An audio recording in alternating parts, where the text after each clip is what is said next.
Good morning class 10th। मैं आज आपको बताऊंगी चैप्टर नंबर 12 यानी कि वृत्तों से संबंधित क्षेत्रफल के कुछ क्वेश्चंस रह गए थे। इसके 7 क्वेश्चन मैंने पहले करवा दिए हैं। तो एक्सरसाइज 12.3 का क्वेश्चन नंबर 8 है आकृति, यानी ये आकृति दी गई है। ये जो है दौड़ने का पथ है, यानी कि एक रनिंग ट्रैक है जिसके बाएं और दाएं सिरे अर्धवृत्ताकार है। बाएं और दाएं सिरे क्या है?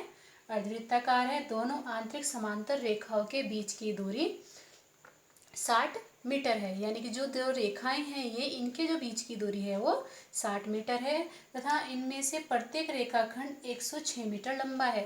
और जो ये रेखाखंड है ये कितना है? 106 मीटर लंबा है। यदि यह पथ 10 मीटर चौड़ा है, यानी कि जो पथ की चौड़ाई दे रखी है, वृत्त दे रखी है वो है 10 मीटर, तो ज्ञात कीजिए पथ के आंतरिक किनारों के अनुदिश एक पूरा चक्कर लगाने में तय की गई दूरी, और दूसरे में हमें निकालना है पथ का क्षेत्रफल। तो पहले हमें ये बताना है कि जो इसमें दौड़ेगा वो कितनी दूरी तय कर रहा है, कि उसने कितनी दूरी तय की। तो उसके लिए सबसे पहले देखिए आप, ये 10 मीटर दे रखी है चौड़ाई, यानी कि यहाँ से यहाँ तक की दूरी है 106 मीटर। 106 और ये वाली दूरी भी होगी 106, और प्लस आधी परिधि ये हो गई और आधी परिधि ये हो गई। तो आधी परिधि प्लस आधी परिधि कितनी हो जाएगी? पूरी परिधि बन जाएगी, यानी 2πr, यानी कि 106 plus 106 plus 2πr। 2πr are कौन सा लेंगे यहाँ पर? यहाँ पर देखिए ये चौड़ाई कितनी है? 60 मीटर है। दोनों रेखाओं के जो बीच की दूरी है वो है 60 मीटर। तो ये हो गया इसका डायमीटर, यानी कि व्यास हो गया। और त्रिज्या क्या होती है? व्यास की आधी होती है। तो त्रिज्या कितनी हो जाएगी? 30 मीटर हो जाएगी। हमने इसको सॉल्व किया, 106 प्लस 106 हो गया 212 प्लस 2 इंटू 22/7 इंटू 30। इसको सॉल्व किया तो सॉल्व करने पर आएगा 2804/7 मीटर। ये आ गई इसकी दूरी, पथ के मतलब कवर करने में कितनी दूरी उसको चलनी पड़ेगी। अब है पथ का क्षेत्रफल। अब पथ का क्षेत्रफल हम कैसे निकालेंगे? अब आप इसमें देखिए दो तो आयत बन रहे हैं। इस आकृति में क्या बन रहे हैं? दो आयत बन रहे हैं और दो अर्धवृत्ताकार वलय बन रही हैं। दो क्या बन रही हैं? अर्धवृत्ताकार वलय। जब उनको जोड़ेंगे तो पूरी एक वलय बनेगी ये, ठीक है। इसको रिंग बोलते हैं, इंग्लिश से बोलते हैं इसको रिंग। तो पथ का क्षेत्रफल हो जाएगा 2 गुना आयत का क्षेत्रफल, क्योंकि दो आयत हैं, एक और दो, प्लस वलय का क्षेत्रफल। आधी वलय इधर है, आधी वलय इधर है, और दोनों क्या है? बराबर है, तो इसलिए मैंने इसको एक वलय लिख दिया। वलय का क्षेत्रफल होता है pi capital R square minus small r square, क्योंकि वलय का मतलब है जैसे एक चूड़ी होती है या टायर होता है साइकिल का, तो उसकी केवल ये वाली मोटाई हमें निकालनी है, तो इसको हम बोलते हैं वलय। तो ये कैसे निकलेगा? यदि हम बाह्य क्षेत्रफल में से आंतरिक क्षेत्रफल को घटा दें तो ये वाला भाग हमारा निकल जाएगा। तो आंतरिक त्रिज्या हमारी होगी 30 मीटर, और बाह्य त्रिज्या कैसे होगी? 10 ये हो गया, 10 ये हो, कितना जुड़ गया? 60 में 20 जुड़ गया, तो कितना आ गया? 80। तो बाह्य त्रिज्या आ जाएगी 40। तो इसको हमने सॉल्व किया, तो सॉल्व करने पर आएगा 4320 वर्ग मीटर, यानी कि पथ का क्षेत्रफल हो गया। अब इसमें क्वेश्चन नंबर 9 है, ए बी और सी डी केंद्र ओ वाले एक वृत्त के दो परस्पर लंब व्यास है।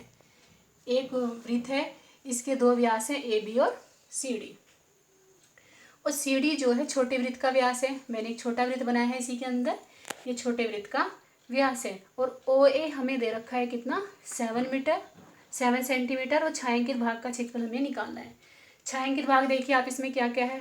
एक तो छोटे वाला वृत्त है, और एक ये क्या कर रखा है? यदि हम अर्धवृत्त में से इस त्रिभुज को काट दें, त्रिभुजाकार पार्ट को काट दें, तो ये दो पार्ट ही बचेंगे। तो छायांकित भाग का क्षेत्रफल हो जाएगा छोटे वृत्त का क्षेत्रफल प्लस अर्धवृत्त का क्षेत्रफल माइनस समकोण त्रिभुज ए डी बी का क्षेत्रफल, यानी अर्धवृत्त का क्षेत्रफल माइनस समकोण त्रिभुज ए डी बी का क्षेत्रफल। मैंने मान रखे छोटे वृत्त क्या हो जाए? छोटे वृत्त की त्रिज्या कितनी होगी? क्योंकि छोटे वृत्त का व्यास है ये है ओसी। ओसी कितना है हमारा? 7 सेंटीमीटर है। इसको चाहे इधर से ले लो, मैंने इधर कर दिया है, इसको ऐसे भी कर सकते हैं, इसको आप डी कर सकते हैं और इसको सी कर सकते हैं, और ये त्रिभुज हो जाएगा ए बी सी, और ये हो जाएगा ओ डी। तो त्रिज्या कितनी हो जाएगी इसकी? 7/2, ठीक है, plus pi r square upon 2, ठीक है, क्योंकि अर्धवृत्त का क्षेत्रफल क्या होगा? पूरे वृत्त के क्षेत्रफल का आधा होगा। और यहाँ पर त्रिज्या कितनी है? 7 सेंटीमीटर है। और समकोण त्रिभुज का क्षेत्रफल होता है 1/2 आधार गुणा ऊंचाई। आधार कितना है ए बी, 7 + 7 कितना हो गया 14 इंटू ओ सी कितना होगा 7 होगा। ठीक है, इसको सोल्व किया तो ये हमारा सोल्व करने पर आएगा 38.5 + 28 यानी कि 66.5 मीटर स्क्वायर। ये छायांकित भाग का।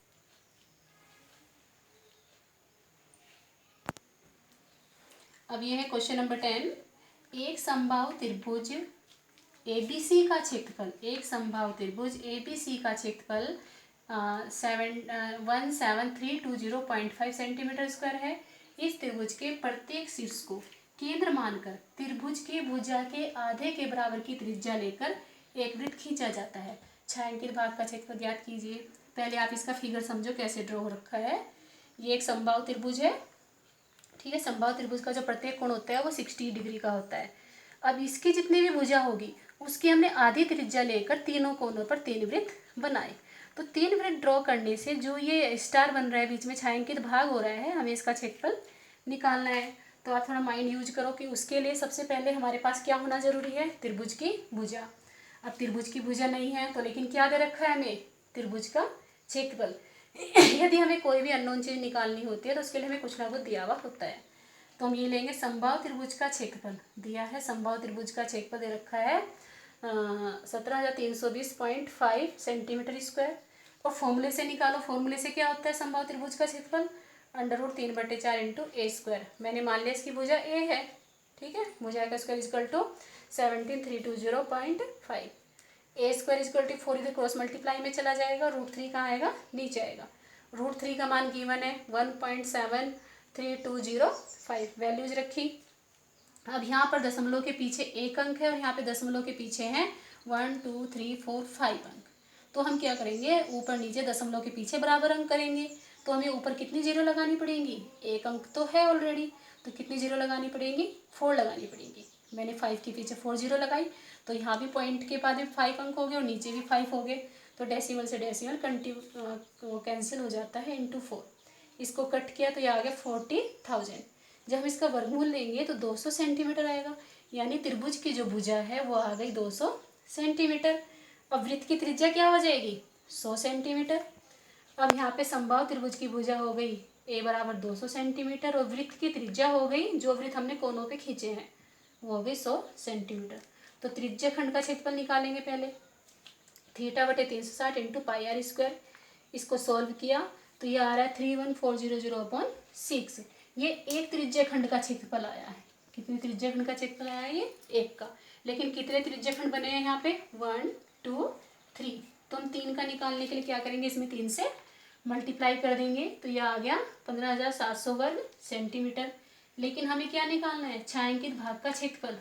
अब ये छायांकित भाग कैसे निकालेंगे, क्या कर रखा है, त्रिभुज में से यदि मैं इन तीनों त्रिज्य खंडों को काट दूं तो ये बीच में स्टार वाला भाग बचेगा। यानी कि समबाहु त्रिभुज का क्षेत्रफल माइनस 3 गुणा त्रिज्य खंड का क्षेत्रफल। समबाहु त्रिभुज का क्षेत्रफल हमें गिवन है 17320.5 माइनस 15700। इसको जब हम कट करेंगे तो आएगा 1620.5 यानी 1620.5 सेंटीमीटर स्क्वायर।